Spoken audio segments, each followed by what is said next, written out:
행복한 청소부. 모니카 페티 지음, 안토니 보라틴스키 그림.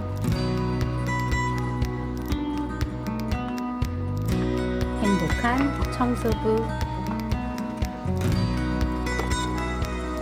독일에 거리 표지판을 닦는 청소부 아저씨가 있었단다. 아저씨는 아침 7시면 일을 하러 집을 나섰지. 한 30분 후면 표지판 청소국에 도착한단다. 아저씨는 유리창 너머 수희 아저씨에게 인사하고 탈의실로 들어갔어. 탈의실에서 파란색 작업복으로 갈아입고 파란색 고무장화를 신고 비품실로 건너가 파란색 사다리와 파란색 물통과 파란색 솔과 파란색 가죽천을 받았어. 아저씨가 이 청소 도구들을 한데 꾸릴 때 다른 청소부 아저씨들도 자기 도구를 챙겼지. 서로 이런저런 이야기를 나누면서 말이야. 그런 다음 다들 자전거 보관실에서 파란색 자전거를 꺼내 타고 청소국 문을 나섰단다. 표지판 청소부들이 자전거를 타고 떠나는 모습은 정말 볼만했단다. 마치 커다란 파란 새들이 떼지어 둥지를 떠나는 것 같았어. 내가 지금 이야기하는 청소부 아저씨는 몇 년 전부터 똑같은 거리의 표지판을 닦고 있었어. 바로 작가와 음악가들의 거리야.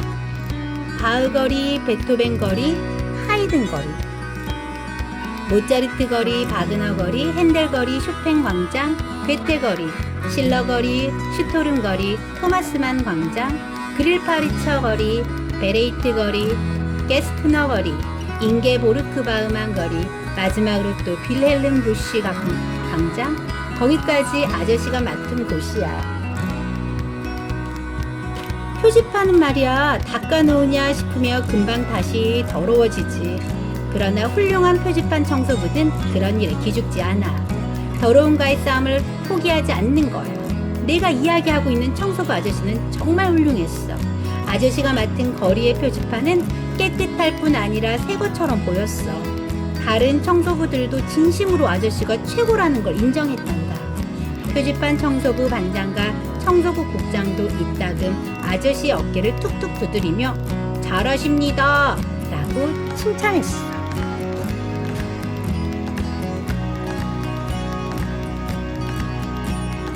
아저씨는 행복했어. 자기 직업을 사랑하고 자기가 맡은 거리와 표지판들을 사랑했거든. 만약 어떤 사람이 아저씨에게 인생에서 바꾸고 싶은 것이 있냐고 물었다면 없다라고 대답했을 거야. 어느 날 한 엄마와 아이가 파란색 사다리 옆에 멈추어 서지 않았더라면 계속 그랬을 거야. 엄마, 저것 좀 보세요. 글루크 거리예요. 아저씨가 막 닦아놓은 거리 표지판을 가리키며 아이가 외쳤어. 저 아저씨가 글자의 선을 지워버렸어요. 어디 말이니? 엄마가 깜짝 놀라 위를 쳐다보며 물었어요. 저기요, 글리키 거리라고 해야 하잖아요. 독일어로 글루크는 아무 뜻이 없지만 글리키는 행복이란 뜻이 있거든. 엄마가 대답했어.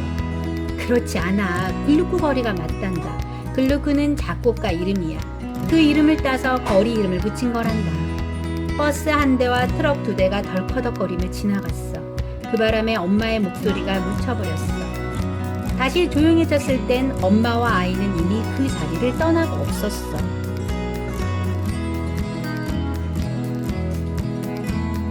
아저씨는 당황해서 다시 한번 표지판을 쳐다보았어.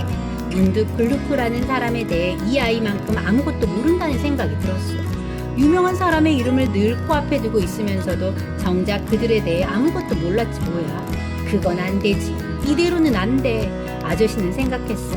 아저씨는 사다리에서 내려와 바지 주머니에서 동전을 꺼내들고 공중에다 던졌어. 그림이 나오면 음악가부터 시작하고 숫자가 나오면 작가부터 시작할 생각이었어. 동전이 바닥으로 쨍그랑 떨어지며 반짝반짝 춤을 추며 돌다 핑그르르 멈추었어. 그림이 나왔어. 아저씨는 몸을 굽혀 동전을 주워들었어.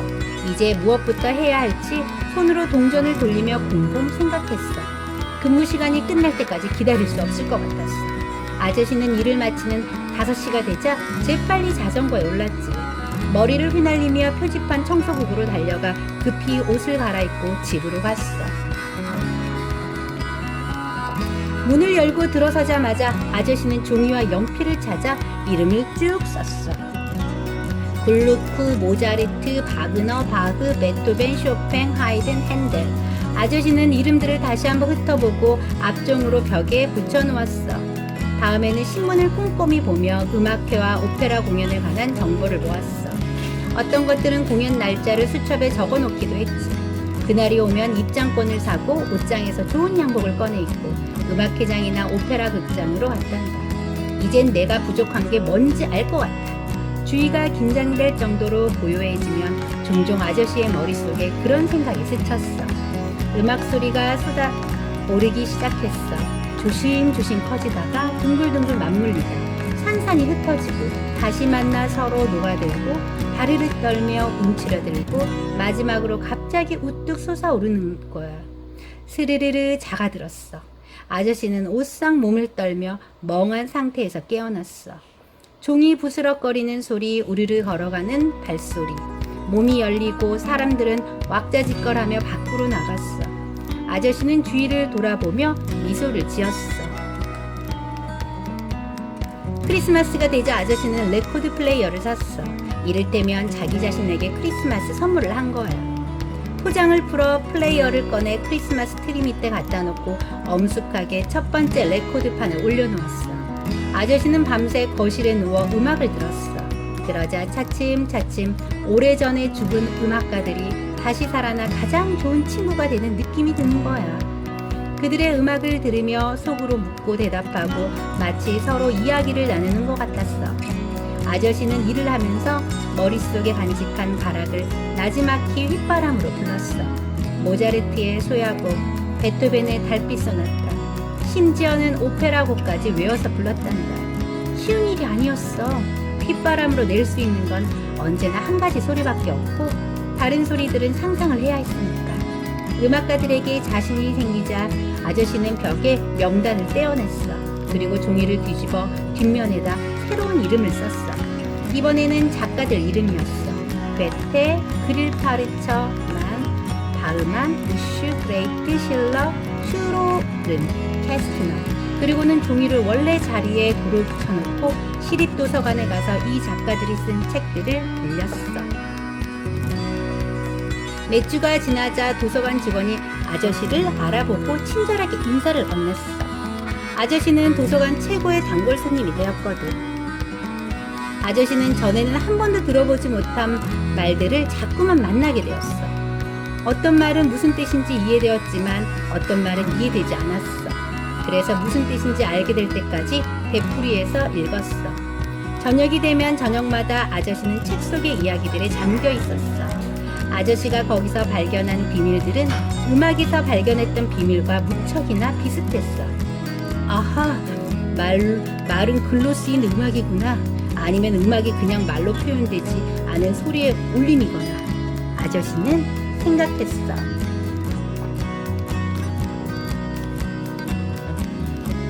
참 안타까운 일이야.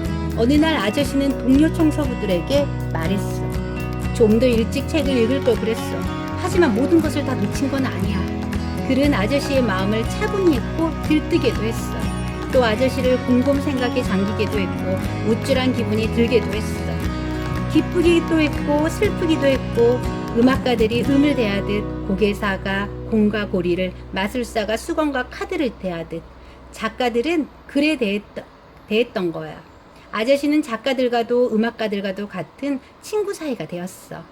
작가들이 모든 작품을 알게 되었을 때 아저씨는 일을 하면서 특별히 마음에 든 구절을 혼자 읊조려 보았어. 괴테의 마왕, 누가 이렇게 늦은 밤에 바람 속을 달리는가? 브레이트의 악당 메키의 노래, 그 상어는 이빨이 있다네, 얼굴에 이빨이 있다네. 또 슈토름의 백마의 기수나 빌렐름 부쉬의 막스와 모리츠에 나오는 구절들. 이렇게 아저씨는 멜로디를 휘바람으로 불며 시를 읊조리고 가곡을 부르고 읽는 소설을 다시 이야기하면서 표지판을 낚았어. 지나가던 사람들이 그것을 듣고는 걸음을 멈췄어. 파란색 사다리를 올려다보고 깜짝 놀랐지. 그런 표지판 청소부는 한 번도 만난 적이 없었거든. 대부분의 어른들은 표지판 청소하는 사람 따로 있고 시와 음악을 아는 사람 따로 있다고 생각하잖니? 청소부가 시와 음악을 알 거라고는 상상도 못하지. 그런데 그렇지 않은 아저씨를 보자 그들의 고정관념이 와르르 무너진 거야. 그들의 고정관념은 수채통으로 들어가 타버린 종이 조각처럼 산산이 부서졌어. 사다리 위 아저씨는 자신이 어떤 사건을 일으켰는지 전혀 알아차리지 못했어. 표지판을 박박 문질러 닫고 콕콕 불어 윤을 내었지. 표지판이 반짝반짝 빛나면 비로소 일을 멈추고 쉬었어. 이제 아저씨는 시립도서관에서 음악가와 작가들에 대해 학자들이 쓴 책을 빌리기 시작했어. 그 책들은 이해하기 어려웠고 때로는 결코 끝까지 읽어내지 못하리라 생각이 들었어. 시간이 흘러 아저씨는 꽤 나이를 먹었어. 아저씨는 예나 지금이나 표지판을 돌보고 보살폈어. 이따금 손가락 끝으로 이제는 너무도 소중해진 이름들을 어루만지며 일하는 동안 자기 자신에게 음악과 문학에 대해 강연을 했지. 그런데 어느 날 한 가족이 파란색 사다리 옆에 서서 열심히 아저씨 이야기를 들었어. 어떤 두 아이들은 제잘되던 이야기를 멈추고 아저씨를 올려다보았어. 한 젊은이는 가방을 땅에 내려놓고 귀를 기울였어. 거기에 어떤 사람과 반 학생들도 함께 와서 듣는 거야. 사람들이 모인 것을 보자 다른 사람이 그 뒤를 가서 섰어. 아저씨는 아무것도 알아차리지 못했어. 일을 끝내고 여전히 중얼거리며 파란색 사다리를 내려오는데 사람들이 박수를 치는 거야. 아저씨는 얼굴이 빨개졌어. 얼른 물건들을 챙겨 다음 표지판을 향해 파란색 자전거를 밀었어. 사람들이 아저씨를 따라왔어. 아저씨는 부담스러웠지만 어떻게 하겠어? 따라오지 말라고 하기가 쉽지 않았어. 일을 계속하며 강연을 하는 수밖에. 그러면서 밑을 쳐다보지 않으려고 애를 썼어. 시간이 거북이처럼 기어갔어. 빌렐름 부슈 광장의 교회 시계가 마침내 5시를 가리키자 아저씨는 휴 안도의 한숨을 쉬었어. 아저씨는 몸을 날리듯 자전거에 올랐다고 그곳을 떠났어. 다음날 아침 사람들은 벌써 바울거리에서 아저씨를 기다리고 있었어. 아저씨는 너무 놀라 딸꾹질이 나왔어. 아저씨는 숨을 멈추고 천천히 10가지 센 다음 파란색 사다리로 올라가 첫 번째 표지판을 닦으며 새 강연을 시작했지. 사람들은 아저씨 발꿈치에 바싹 붙어 있었어. 아저씨가 마지막 표지판을 청소하고 마지막 말을 끝내자 사람들은 웅성웅성 칭찬의 말을 주고받았어. 아저씨는 도망치듯 자리를 떠났고 사람들도 뿔뿔이 흩어졌어. 이제 아저씨는 다른 사람들을 생각해야 한다는 걸 깨달았어. 그래서 더욱 열심히 준비를 했어. 웃음거리가 되고 싶지 않았거든. 점점 더 많은 사람들이 강연을 들으러 왔고 점점 더 빽빽하게 파란색 사다리를 내었었어. 아저씨는 표지판에서 표지판으로 옮겨가며 사다리를 올라갔다 내려왔지만 이제는 사람들에게 신경 쓰지 않았어. 어느 날 텔레비전 방송 오늘의 인물에 카메라맨과 기자가 왔어. 그들은 일하는 아저씨를 찍고 이것저것 질문을 했지. 아저씨는 밤새 유명해졌어. 이제 모든 것이 온통 뒤죽박죽 되었어. 가는 곳마다 아저씨의 사인을 받으러 사람들이 진을 쳤어. 편지들이 커다란 자루에 가득 찰 만큼 집으로 날라왔어.